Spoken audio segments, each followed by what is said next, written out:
गोर्खाल्यान्ड राष्ट्रिय मञ्चको पहिलो कार्यक्रम 2 दिने धरना गोर्खाल्यान्ड राज्य मागलाई लिएर जन्तर मन्तरमा आज 27 जुलाई यो हाम्रो 2 दिने धरना सफल भएको म घोषणा गर्न चाहन्छु। यो हाम्रो पहिलो प्रोग्राम सफल भएको साथसाथै हामीले यसलाई जब मूल्याङ्कन गर्छौँ अनि यो मेसेजहरू जब हामी लिएर जान्छौँ अवश्य यसले एउटा लहर देशभरि लिएर जानेछ। यसै त यो क्रममा हामीले भारतका गृहमन्त्रीज्यूलाई अगावै हामीले मेमोरेन्डम दिइसकेको छौँ। हामी के चाहन्छौँ, हाम्रो स्थिति के छ अनि उहाँले गर्नुपर्ने के हो। अनि त्यसरी नै सम्बन्धित विभिन्न मान्यवर सांसदहरू, member of parliament, Rajya Sabha, Lok Sabha सबैलाई पनि आफ्नो आफ्नो कन्स्टिट्युएन्सीबाट हाम्रो कार्यकर्ताहरूले, हाम्रो नेतृवृन्दले भेटेर हामीले सम्पूर्ण रिपोर्ट, आफ्नो एपिल हामीले राखिसकेको छौँ। अनि यो कार्यक्रम सफल गर्नलाई गोर्खाल्यान्ड राष्ट्रिय मञ्चले सुरु गर्नु अगाडि नै भारतका सम्पूर्ण सामाजिक सङ्गठन, भारतीय गोर्खाहरूको विद्यार्थी सङ्गठन, साहित्यिक सङ्गठन अनि बुद्धिजीवी, कर्मचारी, विशिष्ट व्यक्तिहरूलाई निवेदन गरेको छौँ। अनि हामीले उहाँहरूलाई अपिलमा कबुल गरेको थियौँ कि हामी गोर्खाल्यान्ड राज्य निर्माणको निम्ति भारतीय गोर्खाहरूको जुन अस्तित्वको एउटै मात्रै विकल्प हो त्यसको लागि हामी वचनबद्ध छौँ। यो हामीले पहिले नै भनिसकेको छौँ।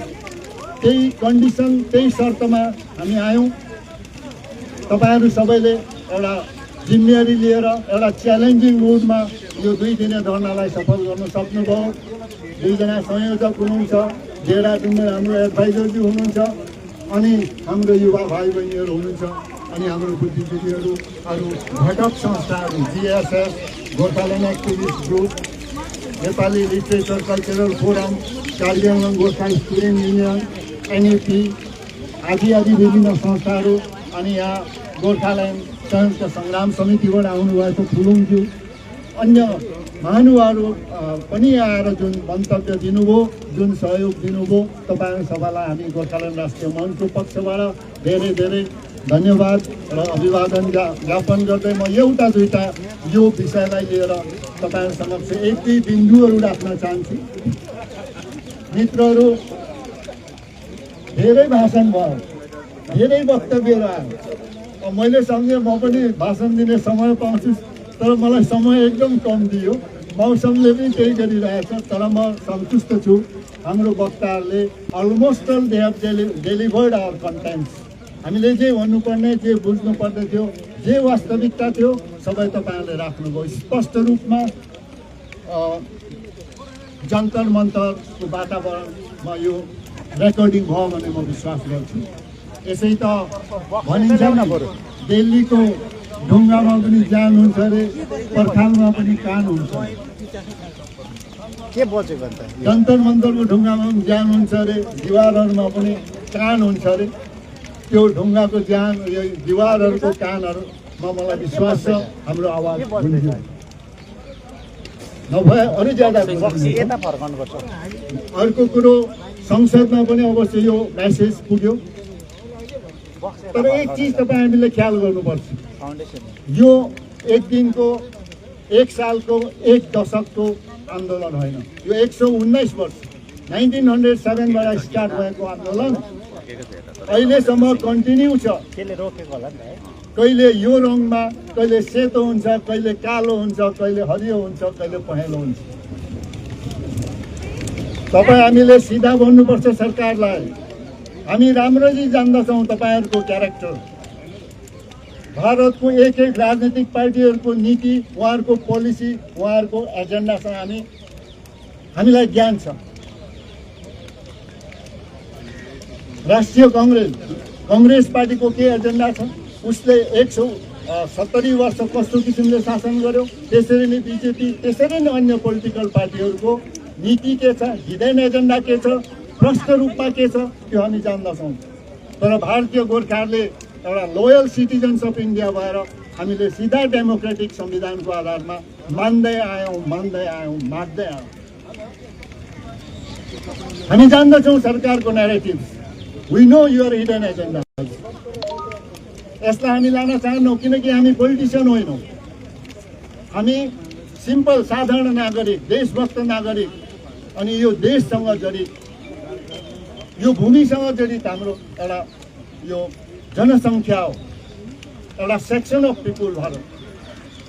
र यसलाई सरकारले अन्डर एस्टिमेट गर्नु, सरकारले यसलाई पेचिदा बनाउनु, कम्प्लिकेटेड बनाउनु, जुन अहिलेसम्मको इतिहासले देखाएको छ। तपाईँले वक्तव्यमा भन्नुभयो, कहिले हिल काउन्सिल, कहिले जिटिए, कहिले डेभलपमेन्ट, दिस एन्ड द्याट, यो जुन कन्टिन्यू छ, यसलाई पनि हामीले जानेको छौँ।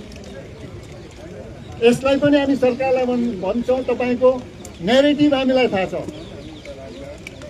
तर हामी अहिले पनि लोयल, अहिले पनि पिसफुल डेमोक्रेटिकली मुभमेन्टमा अगाडि छौँ। यो रिपिट गर्न, यो देखाउन हामीले गोर्खाल्यान्ड राष्ट्रिय मञ्चले 2 दिनको धरना यहाँ गऱ्यौँ। अब यो 2 दिनको धरनाको अवश्य मेसेज जानेछ। अरू हामी यो पनि भन्न चाहन्छौँ, अब यहाँ धेरै साथीहरूले हिन्दीमा पनि भन्नुभयो। अब राष्ट्रभाषा भएको नाताले अब हामी हिन्दीमा पनि भन्न सक्छौँ। तर हामीले जान्नुपर्छ, हामीले धेरै लामो तपस्या गर्यौँ, कठोर तपस्या गर्यौँ या गरेनौँ थाहा छैन भारतीय गोर्खाहरूले गोर्खाल्यान्ड पाउनको लागि। तर हाम्रो तपस्या बहुत लामो छ, बहुत लामो टाइम तपस्या भयो। जेनेरेसन्स, पिँढी दर पिँढी तपस्या भयो, पिँढी दर पिँढी आन्दोलन भयो। मैले त सुनेको थिएँ सत्ययुगमा त धेरै कठोर तपस्या गर्यो भने किराले, चराले, मान्छेले, यक्षले, दानवले, देवले सुनेन भने विष्णुको आसन हल्लिन्छ, कैलाश हल्लिन्छ, ब्रह्मको आसन डोल्छ भन्ने सुनेको थिएँ। कलियुगमा अहिले डोलिन्छ या डोलिन्न थाहा छैन। तर इतिहास गवाह छ, जुन राष्ट्रमा, जुन सरकारले अल्पसङ्ख्यकमाथि, साधारण जनतामाथि अन्याय गर्छ, जनताको पीडा जुन सरकारले सुन्दैन, त्यो सरकारको सत्ता पतन भएको इतिहासले बार बार देखाएको। यो हाम्रो धम्की होइन, यो हाम्रो विद्धता होइन, यो विज्ञान र इतिहासको नियम हो। यो इतिहासको नियमलाई वर्तमान दिल्ली सरकारले, वर्तमान बिजेपी सरकारले विश्लेषण गर्नुपर्छ। यो प्याटर्नलाई बुझ्नुपर्छ, इतिहासको प्याटर्नलाई, इतिहासको नियमलाई। तपाईँले ज्यादा कुनै पनि चिजलाई ज्यादा दबाउनुहुन्छ त्यहाँ विस्फोट हुन्छ। यो विज्ञानको नियम हो। तपाईँको जुन किसिमको क्रिया हुन्छ त्यो त्यसैको अपोजिट प्रतिक्रियाहरू हुन्छ। एक्सनको विपक्षमा प्रतिक्रिया, रिएक्सनहरू हुन्छ। अब हामी जान्दछौँ यो एक्सन, रिएक्सन, एउटा प्रेसर एन्ड के भनौँ एक्सप्लोजन, यो चिजहरूको बिचमा हाम्रो पनि विश्लेषण छ। गोर्खाल्यान्ड राष्ट्रिय मञ्च हामी पनि विश्लेषण गर्छौँ ज्ञान विज्ञानको, राजनीतिको।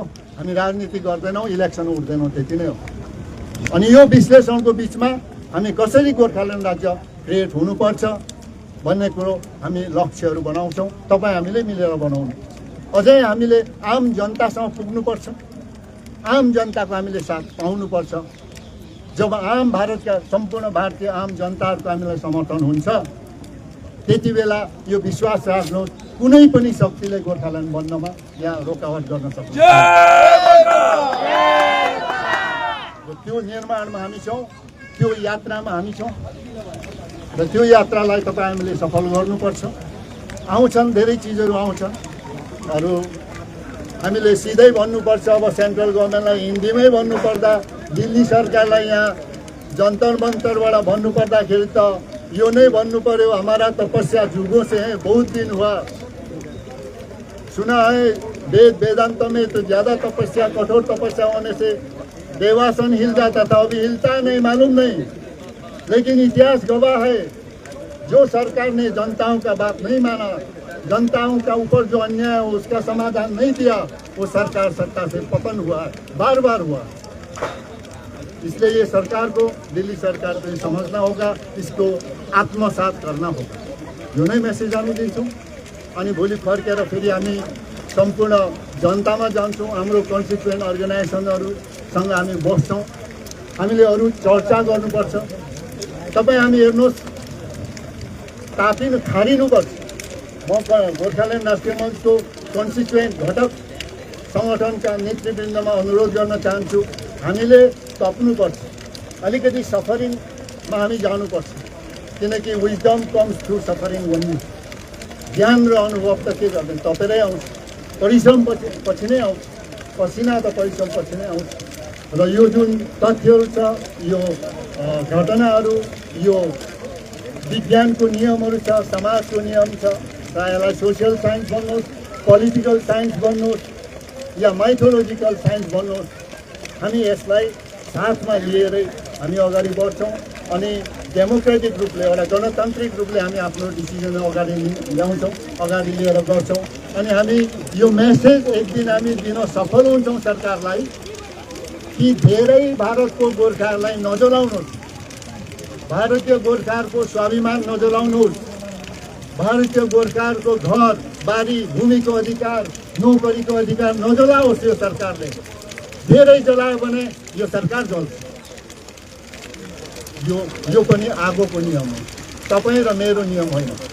आगो धेरै जल्यो भने आगोले जसलाई पनि जलाउँछ र गोर्खाहरूलाई ज्यादा जलन दिने यो जुन अहिलेसम्मको परम्परा भइसकेको छ, जुन एउटा प्र्याक्टिस भएको छ, जुन एउटा नेरेटिभ भएको छ, यो हामीले जान्दछौँ, यो हामीले बुझेको छौँ। र सरकारले यो नसोचोस् हामी केही जान्दैनौँ, यिनीहरू सिधा हुन्, यिनीहरू भक्त हुन्, यिनीहरू खालि कान्छा हुन्, सलाम ठोक्छन्, यिनीहरूले मेडल लिन्छन्, यिनीहरू मार्सल रेस हो, यिनीहरूलाई जे भने पनि हुन्छ। यो खालको जुन एउटा भ्रम छ, यो भ्रम ठिक होइन। तपाईँ हामीले सरकारलाई क्लियर जनाउनुपर्छ, हामी जनाउँदैछौँ र यो जनाउने क्रममा तपाईँ हामीले सम्पूर्ण जनतालाई जनाउनुपर्छ, गर्नको लागि हामी परिश्रम लिनेछौँ र लिउँ। यही नै निवेदन राख्न चाहन्छु, अरू यही नै प्रार्थना। प्लस हामी भोलि त फेरि एक्जिक्युटिभ बस्दैछौँ, यसको मूल्याङ्कन हुन्छ अनि यहाँबाट हामी केही निकाल्छौँ। र यो पहिलो प्रोग्रामलाई एउटा विभिन्न परिस्थितिमा सफल गर्नुभएकोमा पुनः यहाँ तपाईँलाई धेरै धेरै धन्यवाद। मिडियाका मित्रहरूलाई धन्यवाद, अरू प्रशासनलाई पनि हामी यहाँबाट धन्यवाद दिन चाहन्छौँ। प्लस दिल्लीका विभिन्न इन्टेलेक्चुअल र पोलिटिकल पार्टी जसले हामीलाई अलिकति मोटिभेट गर्नुभयो, उहाँहरूलाई पनि यहाँबाट हामी आन्तरिक अभिनन्दन ज्ञापन दिँदै म गोर्खाल्यान्ड राष्ट्रिय मञ्चको पक्षबाट आफ्नो छोटो मन्तव्य यही समाप्त गर्न चाहन्छु। जय गोर्खा, जय हिन्द। जय गोर्खा, जय गोर्खा, जय गोर्खा, जय गोर्खाल्यान्ड, गोर्खाल्यान्ड, गोर्खाल्यान्ड, गोर्खाल्यान्ड, गोर्खाल्यान्ड, जय गोर्खा, जय गोर्खाल्यान्ड, जय गोर्खा, जय गोर्खाल्यान्ड, जय गोर्खा, जय गोर्खाल्यान्ड, जय गोर्खा, जय गोर्खाल्यान्ड, जय गोर्खा, जय गोर्खाल्यान्ड, जय गोर्खा, जय गोर्खाल्यान्ड। राम सर्कुल अधिनायक जय हे भारत भाग्य विधाता।